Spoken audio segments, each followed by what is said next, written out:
안녕하세요. 오늘 저희가 함께 들여다볼 자료는 2025년 6월 23일 국내 증시 마감 시황 보고서입니다.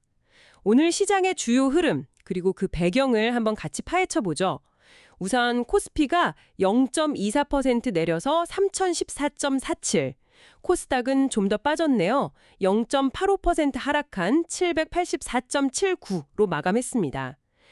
네, 일단 숫자는 그런데 이 안을 자세히 봐야겠죠? 가장 큰 배경은 역시 중동 문제였을까요? 네, 그렇습니다. 아무래도 그 소식이 가장 컸죠. 미국이 이란의 주요 핵시설을 공습했다는 소식, 요게 트럼프 대통령 언급까지 있었고요. 또 이란은 호르무즈 해협 봉쇄를 의결하면서 지정학적 리스크가 상당히 고조됐습니다. 아, 호르무즈 해협 봉쇄요. 거기는 원유 수송에 아주 중요한 곳 아닌가요? 맞습니다. 전 세계 원유 수송의 핵심 통로 중 하나니까요. 봉쇄되면 유가 급등이나 물류 차질 우려가 바로 나오죠. 당연히 투자 심리가 좀 위축될 수밖에 없었습니다. 그래서 외국인하고 기관이 많이 팔았군요. 외국인이 한 3,700억 가까이, 기관은 9,500억 넘게 순매도. 네, 지수를 끌어내릴만 했네요. 그런데 정말 흥미로운 건 개인이었어요. 무려 1조 3,800억 원. 이거 다 샀어요. 네, 엄청난 규모죠. 보통 이런 외부 충격이 오면 개인들도 같이 팔기 마련인데 좀 이례적입니다. 그렇죠. 왜 이렇게 강하게 매수했을까요? 어떤 배경이 있을까요? 글쎄요, 여러 해석이 있겠지만 단기 충격 이후에 반등을 노리는 심리일 수도 있고요. 아니면 이런 외부 변수보다는 국내 정책 모멘텀, 여기에 더 기대를 거는 걸 수도 있습니다. 어쨌든 개인들의 이 매수세 덕분에 지수 하락폭이 생각보다는 크지 않았던 건 사실입니다. 분위기가 좀 달랐다고요. 특히 그 수출주들 어려웠다고요. 네, 맞습니다. 특히 미국 정부가 중국으로 가는 반도체 장비 이걸 또 제한한다는 소식이 나왔어요. 이게 관련 기업들 수출이나 공급망의 불확실성을 키웠죠. 아, 그 영향이었군요. 네, 그래서 삼성전자 마이너스 2.52%나 LG에너지솔루션 마이너스 3.61%, 현대차 마이너스 4.05% 같은 대표적인 반도체, 2차 전지, 자동차 주식들이 좀 약세를 보였습니다. 그런 외부 요인 때문에 주요 수출주들이 힘을 못 썼군요. 알겠습니다. 그럼 반대로 좀 강했던 쪽은 어디였을까요? 역시 AI였습니다.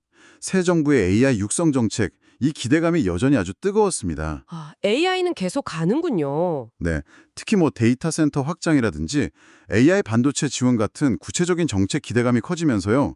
네이버가 7.61% 올랐고 삼성 SDS는 무려 11.51%나 상승했습니다. 인터넷, AI, SI 관련지들이 강했죠. 다른 수출주들이 주춤하니까 국내 정책 수혜주 쪽으로 관심이 확 쏠리는 모습이었습니다. 네, AI 쪽 열기는 식지 않는군요. 정부 정책 기대감이 정말 큰 동력이네요. 그 외에 또 눈에 띄는 테마가 있었을까요? 네, 몇 가지 더 있었습니다.